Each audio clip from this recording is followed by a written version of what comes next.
Assalamualaikum warahmatullahi wabarakatuh. Perkenalkan, nama saya Alia Hamzah Pangabean dengan NIM 0111211001 dari kelas KPIA. Di sini saya akan menyelesaikan tugas dari mata kuliah retorika dakwah, yaitu ceramah dan juga menjelaskan apa itu retorika dakwah. Yang pertama, saya akan menjelaskan apa itu retorika dakwah. Retorika dakwah yang terdiri atas dua kata, yaitu retorika dan juga dakwah. Retorika biasa dikenal dengan seni berbicara yang bisa datang dari alami diri sendiri ataupun yang dari keterampilan teknis ataupun dilatih. Nah, dakwah sendiri itu adalah segala bentuk aktivitas penyampaian ajaran Islam kepada orang lain dengan berbagai cara bijaksana agar memahami dan juga mengamalkan ajaran Islam dalam semua lapangan kehidupannya ataupun dalam setiap kehidupannya. Nah, lebih tepatnya itu dakwah itu mengajak seseorang ataupun sekelompok orang kepada kebaikan. Menurut Syekh Halim Mahfud sendiri, dakwah adalah mengajak manusia kepada kebaikan dan juga petunjuk Allah Subhanahu wa Ta'ala, menyuruh mereka kepada kebaikan dan juga melarang mereka kepada kebiasaan buruk supaya beruntung di dunia dan juga di akhirat. Assalamualaikum warahmatullahi wabarakatuh. Alhamdulillahirabbil alamin wassalatu wassalamu ala asrofil anbiya'i wal mursalin wa ala alihi wa ashabihi ajma'in, amma ba'du. Pertama-tama, marilah kita ucapkan puji dan syukur kita kepada kehadiran Allah Subhanahu wa Ta'ala, di mana Dia telah memberikan kita banyak keberkahan dan juga kenikmatan. Tak lupa pula salawat berangkaikan salam kita hadiahkan kepada Nabi Muhammad SAW yang telah membawa kita dari zaman kegelapan sampai ke zaman yang terang benderang sampai saat ini. Nah, pada kesempatan kali ini izinkan saya untuk menyampaikan ceramah singkat saya yang berjudul Tujuan Hidup Manusia.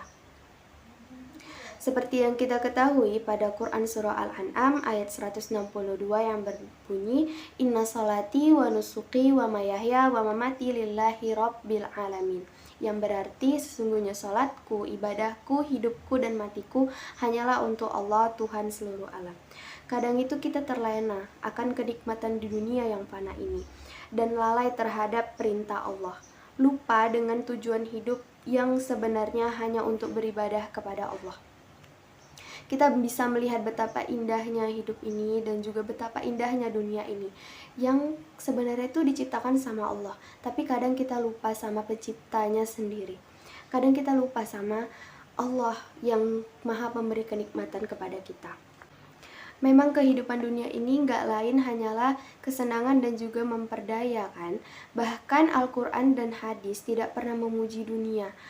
Rasulullah aja tuh nggak pernah memuji kesenangan. Dalam dunia ini tuh kita nggak lepas dari kelelahan, kesedihan, bahkan kita kadang takut kehilangan sesuatu yang semata-mata itu cuman perihal dunia.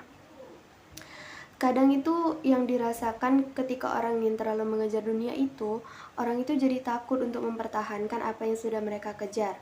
Padahal terkadang karena itu mereka lupa dengan ibadahnya. Nah, ketika seseorang sudah mendapatkan apa yang ia inginkan di dunia dan timbul kesenangan, terkadang rasa gelisah, bahkan ketakutan muncul. Ia takut bagaimana ia akan menjaga apa yang sudah ia dapat. Maka dari itu, kita sebagai hamba Allah harus berpikir apa sih dunia itu sebenarnya, gimana sih dunia ini, dan juga untuk apa sih kita hidup di dunia ini. Tujuan kita itu diciptakan semata-mata hanya untuk beribadah kepada Allah.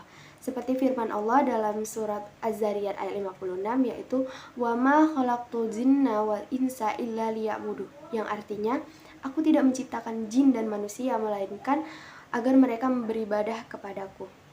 Itulah sebenarnya tujuan hidup kita, teman-teman, yang sebenarnya hanya untuk menghambakan diri kepada Allah, untuk beribadah kepada Allah, dan juga tentunya kita harus bersikap seimbang terhadap dunia dan juga akhirat. Bukan berarti karena kayak gitu kita jadi gak seimbang. Ada orang yang hanya mengejar akhiratnya saja sampai dunianya itu dia lupa. Ada juga orang yang lebih parahnya itu saking dia mengejar dunianya, dia lupa terhadap kebutuhan dia nanti di akhirat.